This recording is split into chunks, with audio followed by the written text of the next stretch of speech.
The Mortal Kombat franchise has been brutally killing people on screen for 30 years, but only a handful of those projects actually understood what they were doing. From campy PG-13 classics to R-rated reboots that finally gave fans the gore they'd been demanding since 1992. Every attempt to bring this franchise to life tells you something about what happens when you try to adapt a game famous for ripping spines out of torsos. So let's break down every single one, starting with the film that somehow became the most beloved despite toning down literally everything that made the games famous. Mortal Kombat, 1995. This film should not work. It released August 18th, 1995 with a PG-13 rating, which is like making a Saw movie where everyone hugs at the end. The games were notorious for fatalities where you could uppercut someone's head clean off their spine, and here's Paul W.S. Anderson making a tournament film where nobody even bleeds on screen. But somehow, with an $18 to $20 million budget, it earned over $100 million worldwide and became the gold standard every Mortal Kombat project since has been measured against. Here's where it gets interesting. The film kept everything else. Goro looked like an actual four-armed monster instead of a guy in a rubber suit. The Thailand location shooting gave Outworld this humid, otherworldly atmosphere the games could never capture. And Kari Hiroyuki Tagawa's Shang Tsung became so definitive that they brought him back to voice the character in Mortal Kombat 11 24 years later. The real secret was the Techno Syndrome soundtrack. That opening beat created this rave meets kung fu energy that defined early arcade culture better than any amount of blood could. The film captured the feel of standing in an arcade in 1993, pumping quarters into a cabinet while your friends yelled at you to do a fatality. It understood that Mortal Kombat was about spectacle, about impossibly cool ninjas teleporting around stages. The 1995 film got all of that right while keeping the gore off screen, which should be impossible, but somehow isn't. At least it had a coherent story, unlike the animated series that came next, which decided the best way to honor a game about ripping hearts out was to turn it into a Saturday morning cartoon where everyone learns valuable lessons. Mortal Kombat, Defenders of the Realm. Mortal Kombat, Defenders of the Realm premiered in September 1996 on USA Network as a 13-episode animated series. It went from triggering Senate hearings about video game violence to Saturday morning cartoon where nobody dies. The tonal whiplash is so severe it's almost funny. The voice cast was surprisingly prestigious. Clancy Brown as Raiden, Olivia Dabo as Sonya Blade, Ron Perlman as Curtis Stryker. But the content had been completely sanitized. Blood, death, and fatalities were eliminated entirely. The franchise that made politicians lose their minds about gore was now teaching kids about teamwork. But here's where it gets weird. The show actually introduced surprisingly forward-thinking concepts. The series focused on dimensional rifts and invasion logic, with outworld forces constantly trying to break through portals into Earthrealm. This anticipated later canon developments by years. Nightwolf monitored these rifts using a blend of computers and ancient mysticism, mixing sci-fi and supernatural elements in ways the early games only hinted at. The show treated Earthrealm's heroes as a standing defense team responding to repeated crises, a structure that later games would adopt wholesale. The most compelling detail is the sheer audacity of the pivot. A franchise infamous for triggering political debates about interactive violence reimagined itself as a moralizing, violence-softened cartoon only a few years later. It's proof that Mortal Kombat could stretch into mass appeal territory without losing its core identity. It just had to temporarily abandon everything that made it controversial. The series ran for one season and left several threads unresolved. It has not achieved the same cult status as the 1995 film, in part because its child-oriented tone alienated the core fan base. Its legacy is largely cautionary, proof that stripping Mortal Kombat of its violence doesn't make it more accessible, it just makes it unrecognizable. Every subsequent adaptation learned from this mistake, either leaning into into the brutality or finding grounded realism as an alternative. Nobody tried the sanitized cartoon route again. At least it tried something different, unlike what came next. Mortal Kombat: Annihilation. Mortal Kombat: Annihilation released on November 21st, 1997, with a budget of roughly 30 million USD. It earned somewhere between 50 and 55 million worldwide, which sounds acceptable until you remember the first film made double that on a smaller budget. But the real damage wasn't financial, it was reputational. The film kills Johnny Cage in an early scene, not in a heroic last stand, just unceremoniously murdered by Shao Kahn to prove he's a threat. This remains one of the most controversial narrative choices in franchise history, setting a tone of nothing matters anymore that the rest of the film never recovers from. Annihilation attempted to cram in characters from Mortal Kombat 2 and 3, introducing them in rapid succession with minimal explanation. Nightwolf appears, says a few lines, vanishes. Rain shows up, does one move, dies. The film treats its roster like a checklist rather than a cast, ticking off recognizable names without bothering to make any of them matter. If you blinked, you missed half the fighters, and if you didn't blink, you wished you had. The result is a film widely cited as one of the worst video game movies ever made. Lines like, "Too bad you will die" have become unintentional meme fuel, replayed endlessly by fans who can't quite believe someone filmed that with a straight face. The special effects look catastrophically cheap,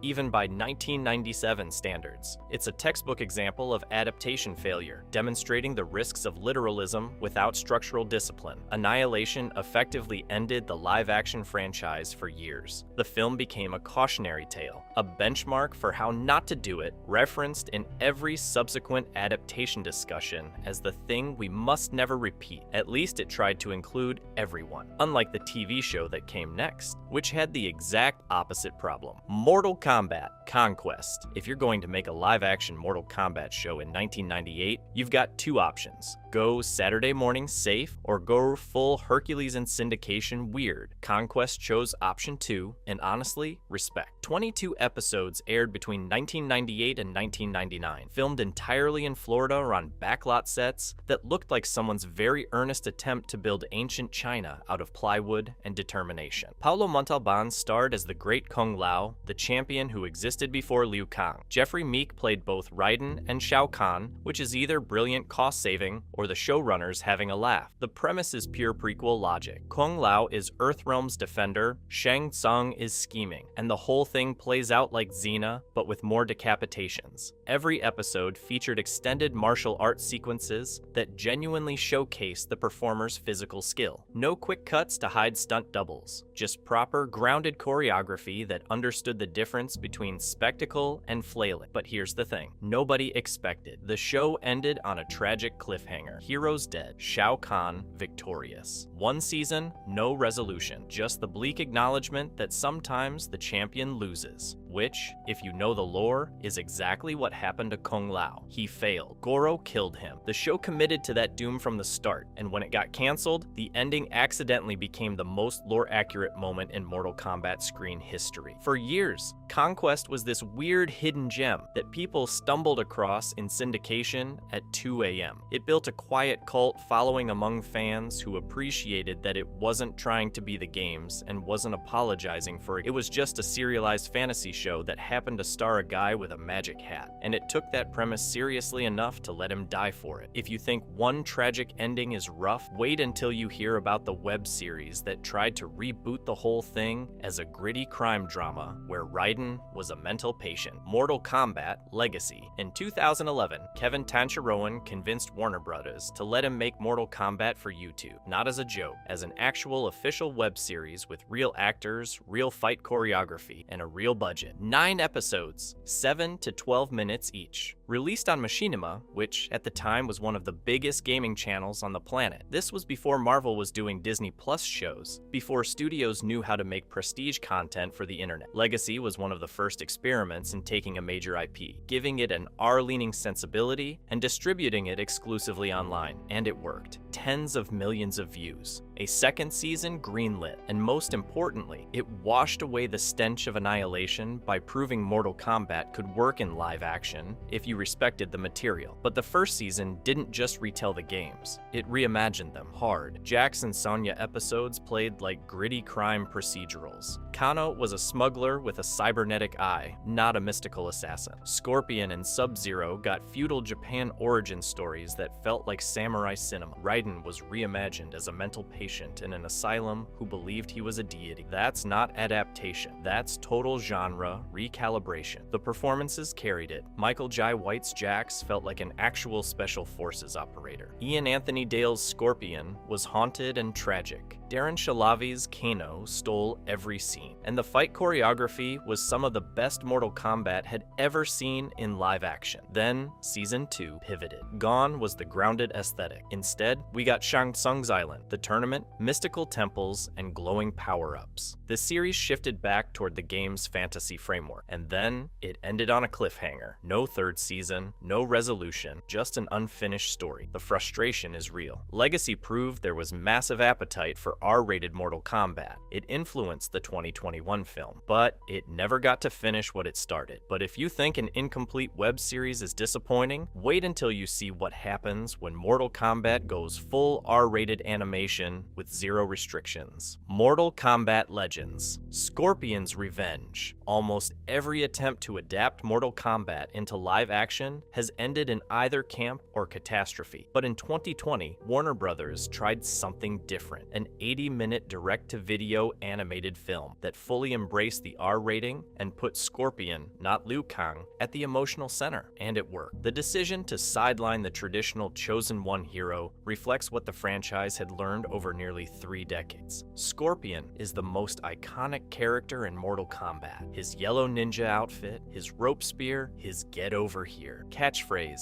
his tragic backstory. Casual observers who couldn't name a single other fighter still know Scorpion. The film opens with the massacre of Hanzo Hasashi's family and his transformation into a hellspawn specter before the tournament even begins. Liu Kang is still Raiden's champion, but the emotional through line belongs to Scorpion hunting Sub-Zero across realms. The film also does something no prior adaptation had dared. It shows the fatalities. Not off-screen or implied or toned down for PG-13, but fully animated dismemberments, decapitations, spinal removals, and X-ray style bone-crunching damage shots lifted directly from the modern games. Characters are eviscerated in ways that reference specific finishing moves players have performed thousands of times. For fans who had spent decades watching adaptations apologize for the franchise's violence, this felt like vindication. But here's where it gets interesting. The film balances all that carnage with coherent storytelling. Scorpion's climactic fight with Sub-Zero isn't just a showcase of fire versus ice powers. It's the resolution of his entire arc. Johnny Cage's snarky one-liners aren't random comic relief. They set up his moment of genuine heroism when he steps up to fight Goro despite being outmatched. Joel McHale's performance became an instant fan favorite because it nailed the modern game version of Cage, a narcissistic showman who proves he's actually brave when it matters. The film validated the entire direct-to-video animation strategy, proving mature game properties could be adapted faithfully without theatrical budgets or PG-13 compromises. But if you think one animated film fixed everything, wait until you see what happened when they tried to bring it back to live-action theaters. Mortal Kombat 2021. In April 2021, Warner Brothers released a brand new R-rated Mortal Kombat movie simultaneously in theaters and on HBO Max. The film cost around $55 million,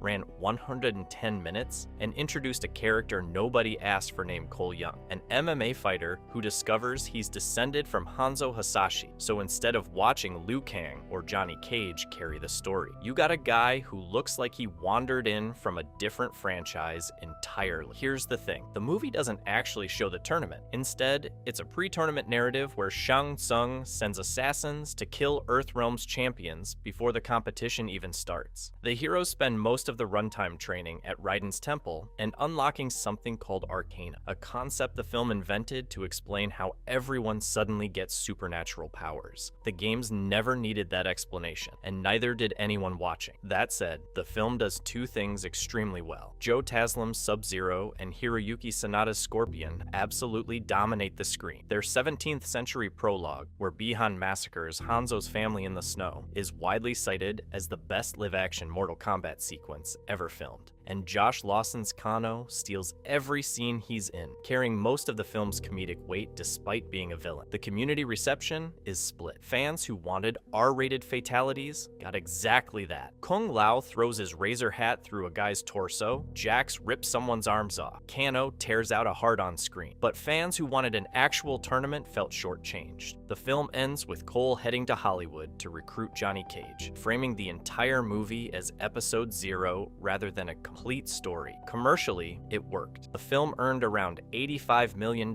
despite pandemic closures, and Warner Bros. Green lit a sequel almost immediately. Whether it succeeded as an adaptation is a different question, one the community still argues about. At least it committed to the violence. If you think watching Cole Young unlock his plot armor for 110 minutes is rough, wait until you see the direct-to-video sequel try to cram 3 games worth of lore into 80 minutes. Mortal Kombat Legends. Battle of the Realms. Battle of the Realms is either the most ambitious Mortal Kombat animation ever made, or a really impressive example of how to cram way too much into 80 minutes. And I can prove it. This 2021 sequel attempts to adapt both Mortal Kombat 2 and Mortal Kombat 3 storylines, plus cosmic artifacts called the Kamidogu, all while maintaining the tournament framework and Scorpion's ongoing arc. The film intercuts between Shao Kahn's final tournament battles and a reality-bending plot involving Shinnok trying to unmake existence itself. One moment you're watching Kung Lao perform his iconic sawblade hat fatality, the next you're dealing with gods arguing about the fundamental nature of the multiverse. For fans deeply familiar with the game's lore, this density is rewarding. The film incorporates characters like Stryker, Jade, Sindel, and Kitana, with their signature moves intact, references the Kamidogu artifacts from later games, and delivers cosmic escalation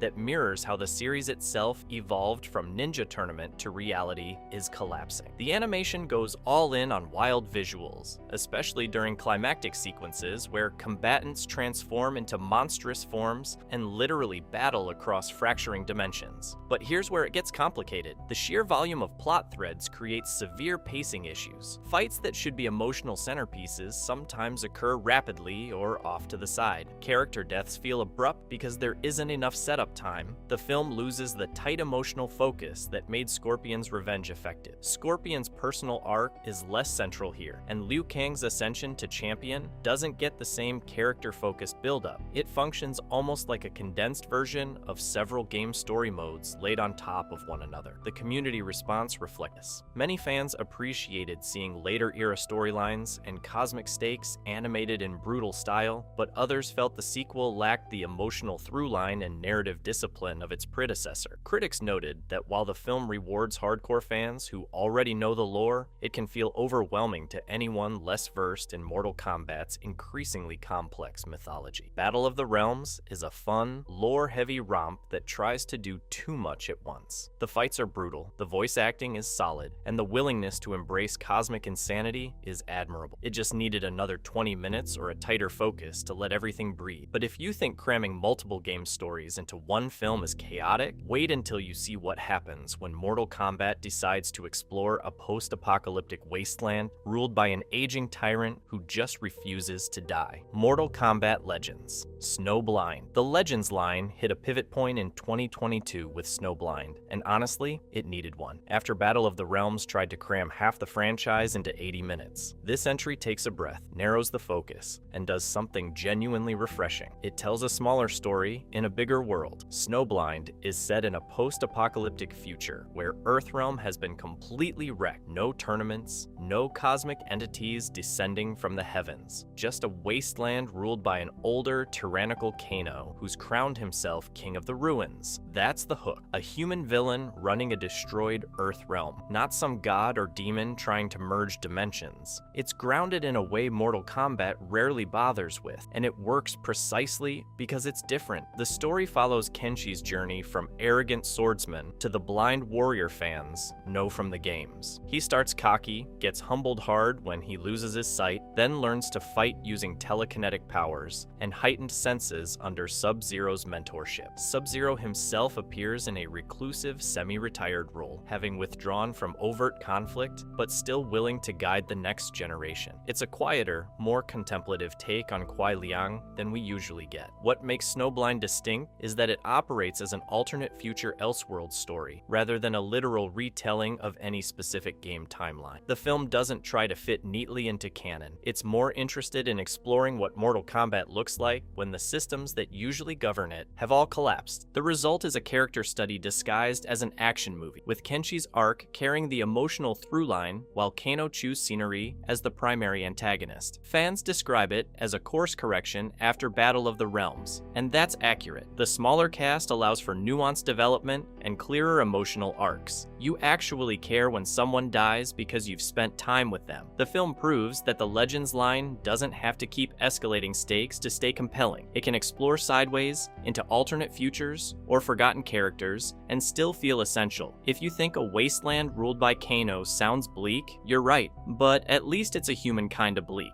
Wait until you see what happens when the Legends line decides to go full noir and hand Johnny Cage his own solo mystery. Mortal Kombat Legends Cage Match. If Snowblind proved the Legends line could go smaller and survive, Cage Match proved it could go stranger. Released in 2023, this is the entry nobody saw coming, a prequel story centered entirely on Johnny Cage, set in 1980s Hollywood, where the tournament hasn't happened yet, and the most dangerous thing in the room is a narcissist with a SAG card. The premise strips away the cosmic stakes entirely. No dimensional merging, no Shao Kahn threatening reality, no ancient prophecy driving the plot. Instead, Johnny Cage is a fading action star getting pulled into Shang Tsung's orbit through a missing persons case involving fighters who've been disappearing off the streets of Los Angeles. It plays like a neo-noir thriller that happens to contain brutal animated fatalities, which is either a brilliant tonal experiment or complete tonal chaos depending on your tolerance for genre mashing. Here's where the adaptation accuracy gets interesting. Cage Match leans into the version of Johnny Cannon that modern games rehabilitated, the guy who started as comic relief and revealed genuine heroism underneath the ego. The 1980s Hollywood setting lets the film satirize the era's action movie culture, while grounding Cage's celebrity persona in something tangible. You understand exactly why this man became an action star, and exactly why nobody takes him seriously as a fighter. The cult status is still forming. Cage Match is the most recent Legends entry, and fan reception has been warmer than Battle of the Realms, but cooler than Scorpion's Revenge. The consensus seems to be that it's a genuinely fun experiment that benefits from narrowed focus, even if the noir framing occasionally clashes with the franchise's inherent absurdity. The legacy impact is subtle, but real. By centering an entire film on Johnny Cage before the tournament, the Legends line signals it's willing to explore any corner of the franchise's timeline rather than retelling the same core events with different animation budgets. That freedom is what keeps the format alive. If you enjoyed this video and want to see more, click the video on the screen now.